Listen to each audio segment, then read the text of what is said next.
격암유록 정각가를 보면 화상공지, 도덕경, 이단주창, 장망조, 팔만경례, 극락설, 81제, 도덕경, 화상공, 장생불사, 사이부생, 일기도덕, 상제예언, 성진경, 생사길이, 명언판, 격암유록에서 81장까지 있는 노자의 도덕경에 대하여 설명하기를 하나님의 예언의 말씀을 기록한 성스러운 진경인데, 미래의 세상 끝에 하나님의 아들인 일기이고 도덕인 성인이 나타나서 천하를 통일하고 이상향으로 바꾼다는 내용인 것이다. 즉, 미래의 정도령에 대한 이야기인데 아무도 그것을 제대로 해석하지 못하고 여태까지 엉뚱한 소리로 일관한다 했던 것이다. 화상공이 그나마 제대로 해석을 하였는데 사람들은 오히려 화상공의 말을 무시하고 이단시해 왔던 것이다. 그러면 이제 노자의 도덕경 제32장 성덕장을 보면 도상무명, 박수서 천하불감신, 호황 약능수지, 만물장자빈, 천지상합, 이강감로, 민막지령 이자균, 시제유명, 명력기우, 천역장지지, 지지소이불태, 비도지 제천하, 유곡지 여강희, 진실로 도란 이름이 없으며 박이 비록 소이나 천하의 누구도 감히 그를 신하로 할 수는 없다. 후왕이 만일 그를 가지게 되면 만물이 장차 스스로 그의 덕에 복종하게 될 것이다. 천지가 상합하여 태평성대의 징조로서 감로를 내리게 되어 백성들을 가르치고 명령하지 않아도 저절로 잘 다스려진다. 이름이 없는 도가 능히 이름이 있는 만물을 다스리는 것이다. 이름이 있는 것은 끝남이 있는 것이다.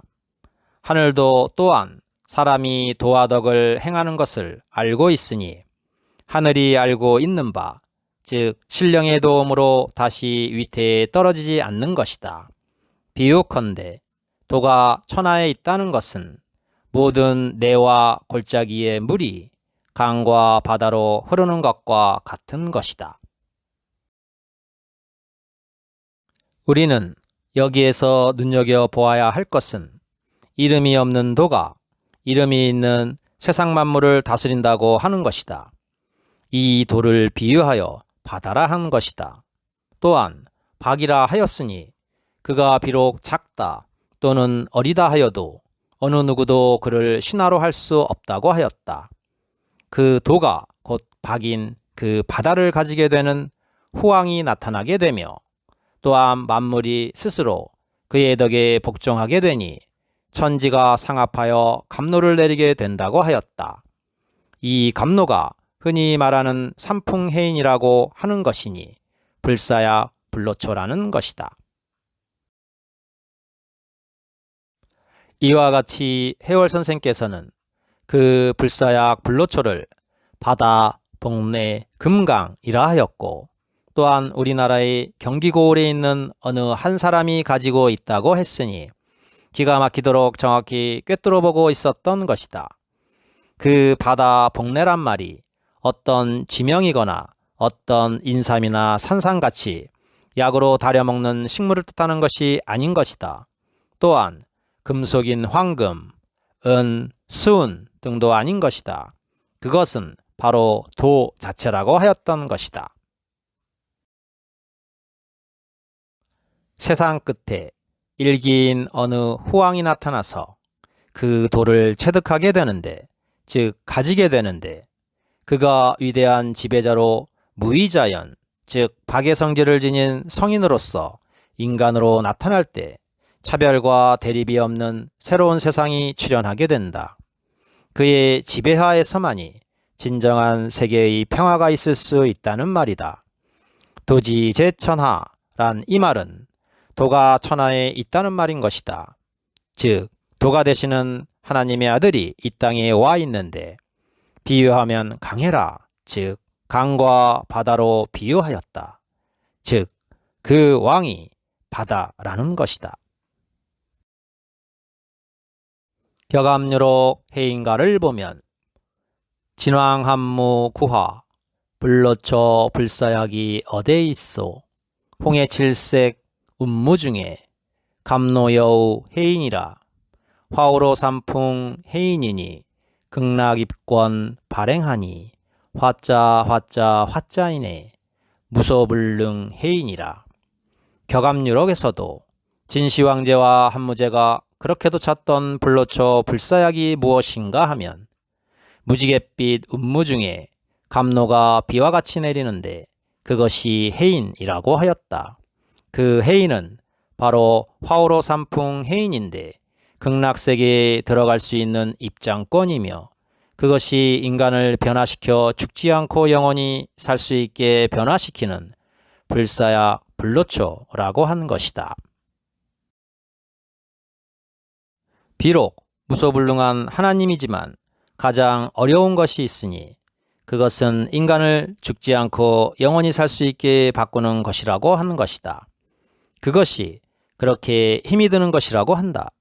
사람이 죄를 지으면 지을수록 그 사람을 변화시켜서 영생의 반열에 들이기가 어렵다고 하니 선하게 사는 것이 자신을 위하는 것이며 또한 하나님을 돕는 것이라는 것이다. 하나님이 포기하는 사람은 얼마나 불행하겠는가. 그것처럼 비참한 것이 없는 것이다. 진시황제와 한무제가 찾던 불사약 불로초가 20세기 끝나갈 때 비로소 나타나게 되었는데 그것이 해인이라고 했다. 이것은 그 어느 것도 못하는 것이 없는, 즉 무소불능한 해인이란 것이다. 이를 해월 선생은 해의상으로 표현한 것이다. 이것은 흰 돌이라고 하고 해월 선생은 그냥 석, 즉 돌이라고 그의 시 속에 밝힌 것이다. 격암유록 은비가를 보면 해인 용사자, 천권 정시야, 고알 궁을 합덕, 진인야. 이 해인을 용사하는 자가 하늘의 권세를 가진 정도령인데 이는 궁어르신 진인이라 하였다. 그리고 누구나 어느 때나 수도하면 초능력을 발휘할 수 있고 신선이 되어 하늘을 날아다닐 수 있다는 말은 얼토당토하는 말인 것이다. 불사약 불로초는 20세기가 끝나갈 무렵에 처음으로 나타나게 되는데 그럼에도 불구하고 그 전에 불사약 불로초를 구하겠다고 부지런을 떨고 사람들을 가르치고 한 것은 몰라도 너무 몰랐던 것이다. 이에 증산상제도 말씀하시기를 도통줄을 대두목에게 주어 보내리라 하고 어찌 나 홀로 하겠는가 라고 말씀하신 것이다. 그것을 용서하는 사람이 정해져 있는 것이다. 이것을 분명히 알아야 하는 것이다. 명산선생의 말을 듣고 나서는 모두 해월선생의 시에 탐복하였다.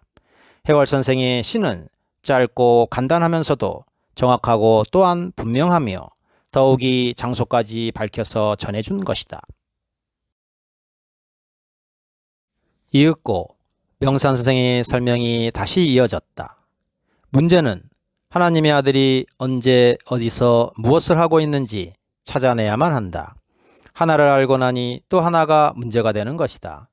다들 하나님의 아들인 사람을 두고 설명하였는데 그것을 잘못 알고 그토록 오랫동안 불사약 불로초를 자연에 산재되어 있는 금이나 은, 수은 등의 중금속으로 알았고 그것을 먹으면 장생불사한다고 수많은 책에다 써놓았으니 그 무지함이 어느 정도인지 가히 알만한 것이다. 사람의 몸 구조란 먹지 않으면 살 수가 없는 것이다. 또한 숨을 쉬지 않으면 살 수가 없는 것이다. 모든 사람은 하늘의 길을 코로 받아들이고 입으로 땅의 기운을 받아들이는 것이다. 우리는 코로 호흡을 하면서 산소를 받아들이고 탄산가스를 내어보내는데 우리 몸이 늙어 반드시 죽을 수밖에 없는 근본적인 원인은 산소로 인한 산화에 의하여 기능이 약해지고 떨어져서 병들어 죽는 것이다. 그렇다고 영원히 숨쉬지 않고 살 수는 없는 것이다. 기껏해야 어느 정도 참는 정도지 아주 숨을 안 쉴 수는 없는 것이다. 입으로 먹는 것도 영원히 단식하고 살 수는 없는 것이니 곡식을 피하고 참는 것도 한계가 있는 것이다. 이와 같이 우리의 몸은 숨을 쉬고 먹어야만 살아나갈 수 있는 구조를 가진 것이다. 여기에서 무엇을 먹으면 장생불사하고 무슨 호흡을 하면 신선이 되고 하는 것은 사람을 속이는 일인 것이다. 약간의 환각작용 같은 신이한 체험을 하는 정도이고 우리 몸의 에너지를 약간 이동시키는 정도이니 장생불사와 신선하고는 거리가 먼 것이다. 그러한 이유를 아는 것은 그리 어려운 일이 아니다. 신체의 구조가 천지의 모습이라고들 흔히 말한다. 즉 소천지라는 것이다. 천지의 자식으로 천지의 구조 그대로가 바로 인간이라는 것이다. 우리가 주역을 자세히 보면 천지 구조가 상극의 구조로 짜여져 있다는 것을 알 것이다. 견제와 균형인 것이다. 서로가 서로를 극하며 사는 구조로 짜여 있다. 사람이 먹는 음식은 대부분이 생명이 있는 다른 동물과 식물인 것이다. 힘 있는 동물은 힘이 없는 동물을, 약한 동물은 식물을, 식물은 죽은 동식물을 분해하여 먹고 사는 것이다. 사람들은 그러면 딴 것들에게 안 먹히는가 하면 그렇지가 않다. 사람의 몸 밖에서는 직접 모기, 이 벼룩 등이 몸속에서는 각종 기생충이 사람을 먹고 또 각종 세균이 사람의 육체를 먹고 큰 세균은 작은 세균을 먹고 이와 같이 먹고 먹히는 구조로 이루어졌다는 것이며 이러한 구조를 근본적으로 탈피하지 않는다면 인간에게 있어서 장생불사란 요원한 것이다. 다만 건강히 조심하여 약간의 수명을 늘리는 정도인 것이다. 그렇다면 이러한 구조를 바꾸는 방법이 없겠는가?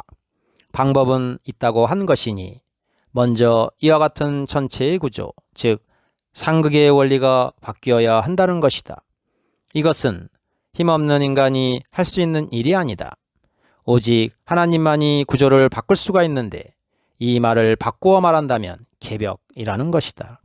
먼저 우주를 개벽시켜서 이 상극의 원리를 뜯어 고쳐서 상생의 원리로 서로가 서로를 극하는 것이 아니라 서로가 서로를 돕지 않으면 안 되는 구조가 되어야 된다는 것이다. 이 일을 하나님께서는 그 아들에게 맡겨서 하게 될 것이라고 곳곳의 모든 경사마다 약속을 하신 것이다. 그러니 순서상 먼저 천지가 개벽한 후에 인간이 그 다음에 개벽이 되는 것이다. 즉 흔히 말하는 황골탈퇴되어 장생불사할 수 있는 세상으로 바뀐다는 것이다. 천지가 개벽되면 인간의 구조도 또한 바뀌는 것이다. 바뀌지 않으면 죽을 수밖에 없는 몸인 것이다. 즉 이때부터 신선세계가 되는 것이다. 즉 먹지 않고도 살고 숨쉬지 않고도 살 수가 있는 것이다. 인간은 이 지구 밖으로 나가서 살 수 있는 구조로 만들어져 있지 않은 것이다. 그러나 사람의 구조가 먹지 않고도 또한 숨쉬지 않고도 사는 그런 구조로 바뀌게 되면 인간은 어디든 가서 살 수 있는 신인으로 화하는 것이다. 신선세계에 화장실이 있다는 말은 못 들어본 것이다. 천당이나 극락세계에 화장실이 있다는 말도 들어본 적이 없는 것이다. 이러한 세상으로 바뀌는 것을 역으로는 흔히들 정욕세계라고 하는 것이다. 하나님께서는 하늘의 조건은 다 준비가 완료되었고 땅의 조건도 다 준비되었다고 하는 것이다. 이제는 이 일을 맡아서 할 사람이 있다고 하는 것이다. 그 사람과 그 일이 있는데 그 일을 예언서에서는 승사라고 하였고 해월 선생의 시에서도 승사라고 표현하였다. 그 일할 자를 승인 또는 승 또는 감이라 해월 선생은 전했다. 그 일을 그 아들에게 맡기는데도 때가 있는 것이다. 해월 선생은 이미 그 시에서 자세히 밝히셨다. 그것은 나중에 설명하겠다. 해월 선생이 시를 보면 10년이라는 말이 자주 나오는데 여기에는 보다 깊은 비밀이 숨겨 있다. 앞의 시에서 10년 전과 10년 후의 금강의 모습이 바뀌었다고 한 구절이 있는데 10년이라는 말은 하나님이 정한 땅의 조건이 충족되는 때인 것이다. 이때 비로소 지상의 신선세계가 이루어지는 것이다. 신선세계라는 것이 고통스럽게 수명만 길어진다는 말이 아닌 것이다. 요즘 살기가 힘들고 어려워서 하늘을 원망하며 자살을 기도하는 사람들이 상당히 있는 것이다. 이러한 사람들은 장생불사를 원하지도 않을 것이다. 인간 생활 자체가 지옥 같아 견디기 힘들기 때문이다. 그러나 이것을 모르는 하나님이 아니신 것이다. 이 어렵고 힘들어하는 사람들을 위하여 하나님의 아들을 이 땅에 보내셔서 고통에 허덕이는 사람들을 구제하게끔 하신 것이다. 하늘의 보좌를 버리고 천한 모습으로 이 땅에 다시 오시지만 사람들의 멸시와 조롱을 받는다는 내용도 여러 곳에 나온다. 그러나 그가 아니면 이 세상은 점점 어려워져서 도저히 바로잡을 수가 없게 된다고 한 것이다. 그 혼탁이 극에 이른다고 하였다. 그러나 이러한 혼란을 바로잡을 아인이 누구나가 즐겁게 살 수 있는 세상을 만들 사람은 하나님 아들 한 사람 이외에는 없다고 이미 2500년 전에 노자는 예언해 놓은 것이다. 그 임금을 그는 후왕 또는 태상이라는 말로 표현한 것이다.